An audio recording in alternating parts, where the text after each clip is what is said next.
Hello প্রিয় ছাত্র ছাত্রীরা, আশা করি প্রত্যেকেই ভালো আছো।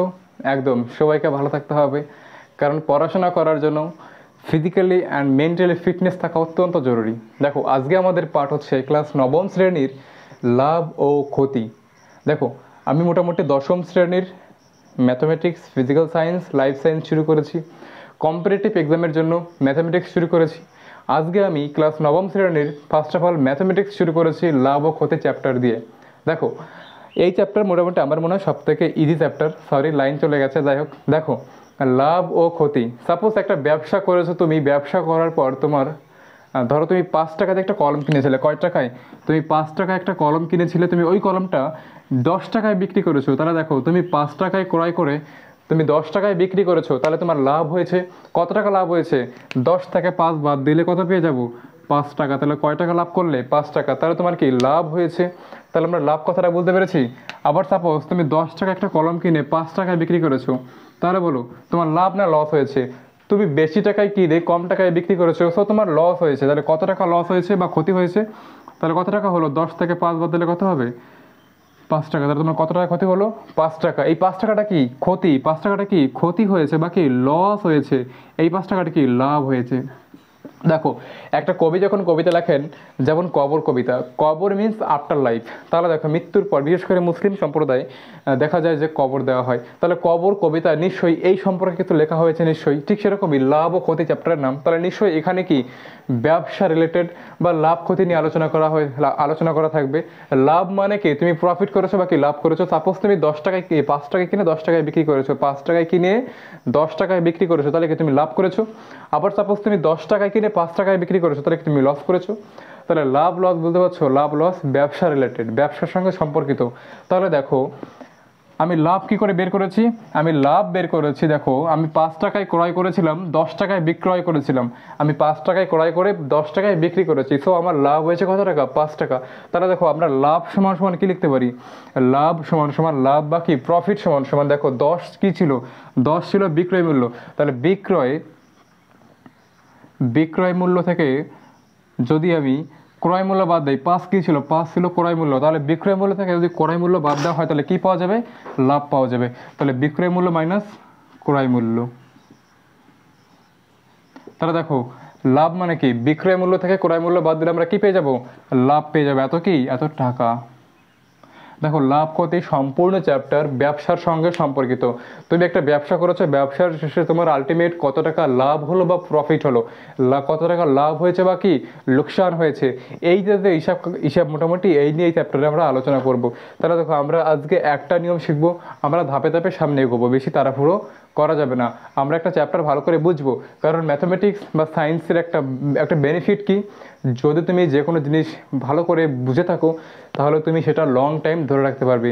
বোঝা গেছে? পরবর্তী সময় ধরো তুমি 2 বছর 3 বছর পরে হয়তো আপাততভাবে মনে না থাকলেও, তুমি যখন আবার বইটা খুলে দেখবে, দেখবে তোমার সবটা মনে পড়ে যাবে, কারণ লং জিবি মেমোরির এটাই একটা বেনিফিট আমাদের। দেখো, তাহলে আমরা দেখলাম যে লাভ সমান সমান বিক্রয় মূল্য থেকে ক্রয় মূল্য বাদ দিলে লাভ হয়। অবশ্যই যখন বিক্রয় মূল্য বেশি হবে, যখন তুমি কম টাকায় ক্রয় করে বেশি টাকায় বিক্রয় করবে, তখন তোমার লাভ হবে। আর লোকসান কখন হবে? ধরো তুমি বেশি টাকায় কিনেছিলে, তুমি বেশি টাকায় ক্রয় করেছিলে, কম টাকায় বিক্রি করেছো, তাহলে তোমার কি লস হবে। তাহলে লস সমান সমান আমরা কী পেয়েছি? লস। লস সমান সমান এই যখন ক্রয় মূল্য বেশি, মানে যখন তুমি বেশি টাকায় ক্রয় করে কম টাকায় বিক্রয় করবে, তাহলে কি হবে? তোমার লস হবে। তাহলে লস সমান সমান ক্রয় মূল্য মাইনাস কি বিক্রয় মূল্য, এত কি টাকা, এত কি টাকা। তাহলে দেখো, লাভ আর লস সম্পূর্ণ ব্যবসার সঙ্গে সম্পর্কিত বা কি কেনাকাটার সঙ্গে সম্পর্কিত। সাপোজ তোমার একটা জামার দোকান আছে, একটা জামার দোকান আছে, তুমি একটা জামা ধরো, তুমি একটা জামা হচ্ছে 150 টাকায় কিনেছিলে, 150 টাকায় কিনেছিলে, বা তুমি 150 টাকায় ক্রয় করেছিলে। কী করেছিলে? ক্রয় করেছিলে। তুমি ওই শার্টটা তুমি 200 টাকায় বিক্রয় করেছো। কত টাকায়? 200 টাকায় বিক্রি করেছো। তাহলে বলো তোমার কি হয়েছে? তোমার লাভ হয়েছে। কি হয়েছে? লাভ হয়েছে। বোঝা গেছে?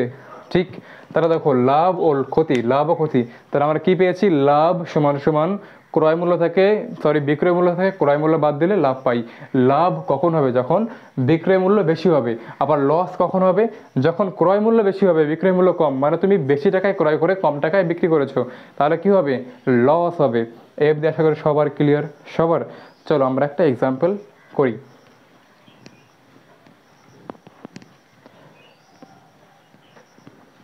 সাপোজ রাম একটি কলম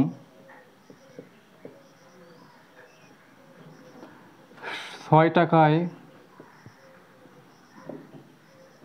ক্রয় করে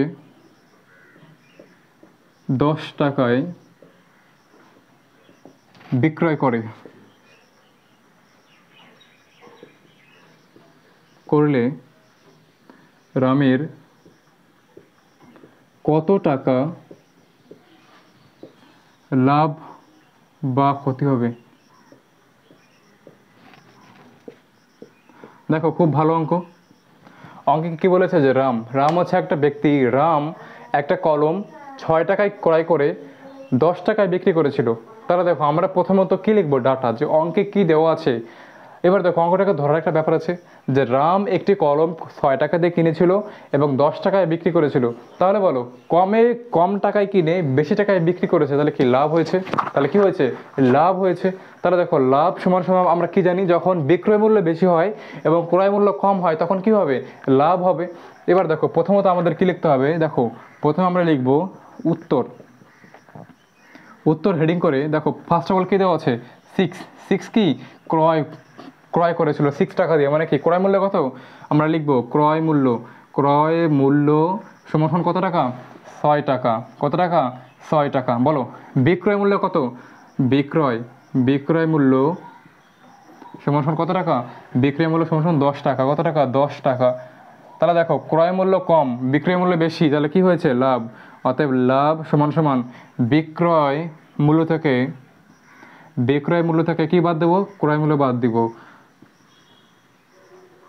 তাহলে দেখো বিক্রয় মূল্য কত হচ্ছে? 10, ক্রয় মূল্য কত? 6, তাহলে কত টাকা লাভ হয়েছে? 4 টাকা। কত টাকা? 4 টাকা লাভ হয়েছে। তাহলে বলো রামের কত টাকা লাভ হয়েছে? রামের 4 টাকা লাভ হয়েছে। ধরো কেউ তোমাকে জিজ্ঞেস করলো যে রামের শতকরা কত টাকা লাভ হয়েছে।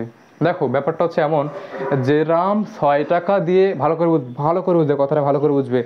রাম 6 টাকা দিয়ে একটা কলম কিনেছিল এবং 10 টাকায় বিক্রি করেছে, যার কারণে ওর লাভ হয়েছে কয় টাকা?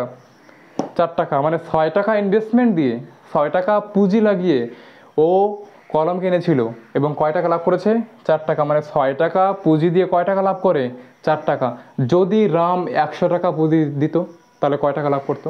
যদি রাম 100 টাকা পুঁজি লাগাতো তাহলে কত টাকা লাভ করতো? বোঝা গেছে? আমি বলছি যে রাম তাহলে শতকরা কত লাভ বা ক্ষতি করতো। দেখো ভালো করে বুঝবে, এটা একটা খুব ইম্পর্টেন্ট পার্ট। দেখো সাপোজ রাম 6 টাকা দিয়ে একটা কলম কিনেছিল। 6 টাকা কলম কিনে ও 10 টাকায় বিক্রি করেছিল, যে কারণে ওর 4 টাকা লাভ হয়েছিল। যদি রাম 100 টাকা দিয়ে একটা কিছু কিনতো, যদি রাম 6 টাকার পরিবর্তে 100 টাকা দিয়ে কলম কিনতো তাহলে কত টাকা লাভ করতো?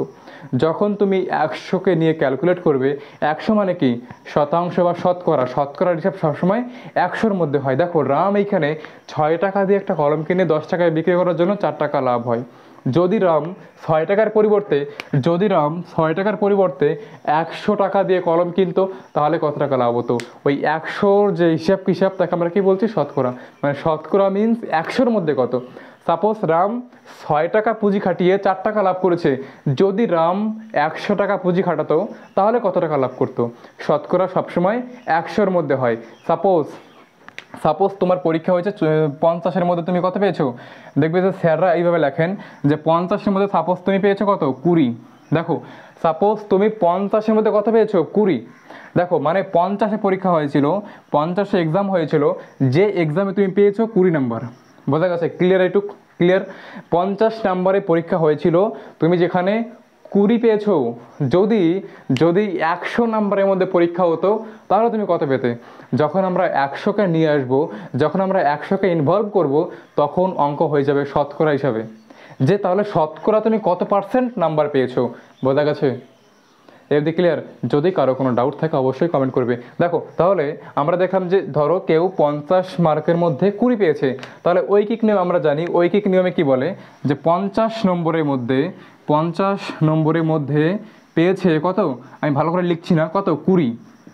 যদি 50-এর জায়গায় 1 নাম্বার হতো, মানে একে কত 100-তে কত, যদি 50-এর জায়গায় 1 নাম্বার হতো টোটাল নাম্বার, 1 নাম্বারের মধ্যে পেয়েছে কত, দেখো 50, যেখানে 50-এর মধ্যে 20 পেয়েছে, যদি 50-এর জায়গায় 1 হয় তাহলে নিশ্চয়ই 1-এর কম পাবে, বাকি কম পাবে। তাহলে দেখো 50 থেকে 1 কমে গেছে, কী হবে, ভাগ হবে। প্রথমে এই সংখ্যাটা লিখব, 20 ভাগ কত, এই সংখ্যাটা 50। অতএব শতকরার হিসাব সবসময় 100-এর মধ্যে হয়, শতকরার হিসাব সবসময় 100-এর মধ্যে হয়। যদি 100 টাকা 100 নম্বরের মধ্যে পাবে কত, যদি 100 নম্বর হতো তাহলে দেখো 1 থেকে 100 বেড়ে গেছে, তাহলে কী হবে, গুণ হবে। তাহলে এই সংখ্যা 20/50 গুণ কত, 100। এই সংখ্যা, এই শূন্য কাটলাম, 5কে 5 দিয়ে কাটলে 1, 10কে 5 দিয়ে কাটলে 2, কত হবে 40%। কত শতাংশ, 40%। তাহলে তুমি কত শতাংশ নাম্বার পেয়েছো, 40%। ক্লিয়ার? এবার দেখো আমি কোশ্চেনটাকে একটু মডিফাইড করে দিচ্ছি।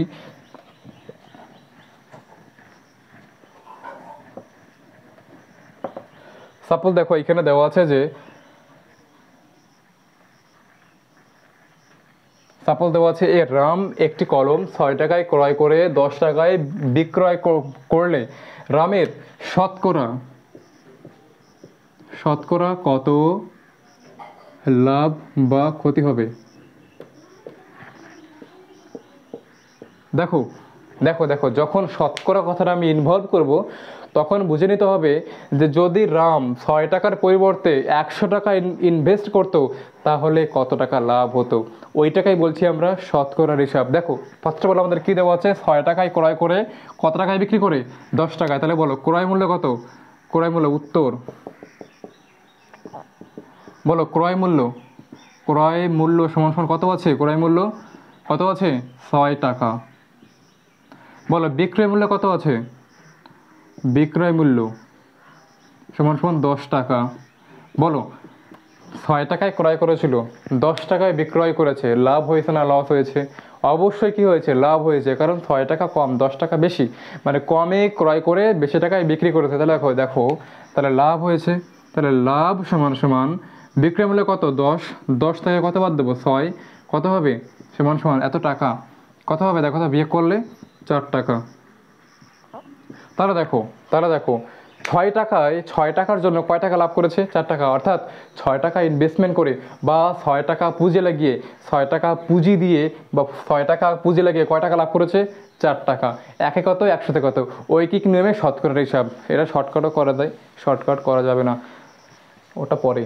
দেখো তাহলে 6 টাকায় লাভ হয়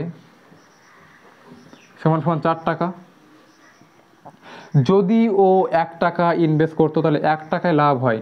দেখো 6 টাকায় লাভ হয় 4 টাকা, যদি 6 টাকার জায়গায় 1 টাকা ইনভেস্টমেন্ট করতো বা 1 টাকা পুঁজি লাগাতো তাহলে লাভ কিন্তু অনেক কম হতো। তাহলে কি ভাগ হয়ে যাবে, কমে গেলে ভাগ। তাহলে 1 টাকায় লাভ হয় সমান সমান এই 4 আগে, মানে এই সংখ্যা আগে ভাগ এই সংখ্যা, এত টাকা। বোঝা গেছে? অতএব শতকরা কথার মধ্যে হয় 100-এর মধ্যে। যদি 100 টাকা পুঁজি লাগাতো তাহলে 100 টাকায় লাভ হয় সমান সমান 1 থেকে 100 বেড়ে গেছে, কী হবে, গুণ হবে। তাহলে এই সংখ্যা 4/6 গুণ কত, 100। দেখো 4কে তুমি 2 দিয়ে কাটো, কত হবে 2, 6কে তুমি 2 দিয়ে কাটো, কত হবে 3, 100কে 3 দিয়ে কাটলে কত হয় 33.33, গুণ করলে কত হবে 66.66%। তাহলে বলো ও শতকরা কত পার্সেন্ট লাভ করেছে, 66.66%, 66.66%। ক্লিয়ার? FD clear? যদি তোমাদের এই নিয়মটাই, এটা হচ্ছে রুল 1, এটা কি, এটা হচ্ছে তোমার রুল 1। যদি তোমাদের এই নিয়মে কারো কোথাও কোনো রকম ডাউট থেকে থাকে অবশ্যই আমাকে কমেন্ট করে বলতে পারো, অবশ্যই কমেন্ট করে বলবে, আমি নেক্সট ক্লাসে সেটাকে মেনশন করে দেবো। তাহলে আজকে এই অবধি, এরপরের ক্লাস অবশ্যই আমাদের দেখা হচ্ছে। ততক্ষণ সবাইকে ধন্যবাদ এবং জয় হিন্দ।